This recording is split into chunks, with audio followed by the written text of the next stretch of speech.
Praise lord, హల్లెలూయా. దేవుని నామానికి స్తోత్రాలు. మీ అందరికీ నా వందనాలు తెలియజేస్తున్నాను. ఈ దినం కొరకు దేవుడు సిద్ధపరిచినటువంటి మాటలు.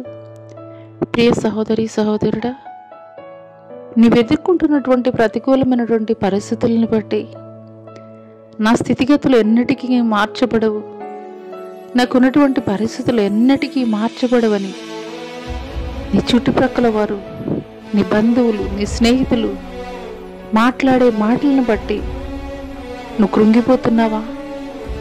అయితే ఈ మాటలు దేవుడు నీ కొరకే మాట్లాడుతున్నారు.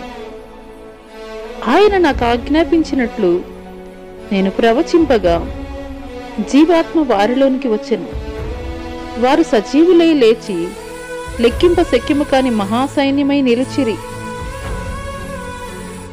ఈ మాటలు వినిచున్నటువంటి ప్రియనేస్తమా, ఆనాడు యెహెజ్కేలుకి ఎండిపోయినటువంటి ఎముకల లోయను చూపించినటువంటి దేవుడు ఆ యొక్క ఎండిపోయినటువంటి ఎముకలతోటి దేవుడు ఆజ్ఞాపించి ప్రవచనమెత్తి మాట్లాడమని తెలియజేస్తున్నారు. ఎండిపోయిన ఎముకలలో జీవాత్మ కలగజేయమని ఎప్పుడైతే యెహెజ్కేలు పలికాడో, దేవుని యొక్క ఆజ్ఞ మేరకు మహాసైన్యముగా ఎండిపోయినటువంటి ఎముకలు గొప్ప సైన్య సమూహముగా నిలువబడినట్లుగా మనం లేఖనం ద్వారా తెలియపరచబడుతుంది. నీ పరిస్థితులు ఎండిపోయినటువంటి స్థితిలో ఉండవచ్చు, పాడైపోయినటువంటి స్థితిలో ఉండవచ్చు, ఎప్పటికీ బాగుపడినటువంటి స్థితిలో ఉండవచ్చు, ఎప్పటికీ కూడాను నీ స్థితిగతులు బాగుపడవని ప్రజలు నిన్ను గూర్చి మాట్లాడవచ్చు.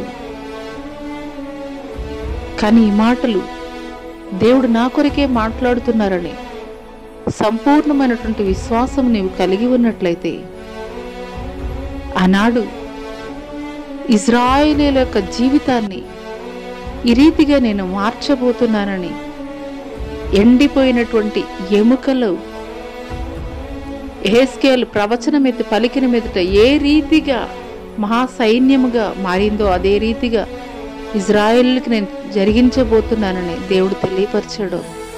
అదే రీతిగా పరిశుద్ధాత్ముడు ఈ యొక్క ఉదయకాల సమయంలో నీతోటి మాట్లాడుతున్నారు. నీ పరిస్థితులు ఏదైనప్పటికీ కూడా, అది ఎలాంటి స్థితిగతుల్లో ఉన్నప్పటికీ కూడాను, డాక్టర్స్ చెప్పుండవచ్చు ఈ రోగం ఎప్పటికీ కూడా కుదరనటువంటిది, డాక్టర్స్ చెప్పుండవచ్చు నయం కానటువంటి జబ్బు, నీ చుట్టుపక్కల వారు నీతోటి మాట్లాడి ఉండవచ్చు ఈ యొక్క అప్పుల ఊబి నుండి ఈ యొక్క గర్భఫలము నువ్వు పొందుకొనలేవు, నిరుద్యోగంతో నువ్వు ఈ రీతిగానే ఉంటావని నీ చుట్టుప్రక్కల వారు నిన్ను గురించి అవహేళనగా మాట్లాడి ఉండవచ్చు. కానీ నీవు నమ్మినటువంటి దేవుడు ఎండిపోయినటువంటి ప్రతి పరిస్థితుల్లో కూడాను జీవము కలగజేయబోతున్నాడు. అట్టి కృప దేవుడు నీకు దయచేయనుగాక. ఆమేన్.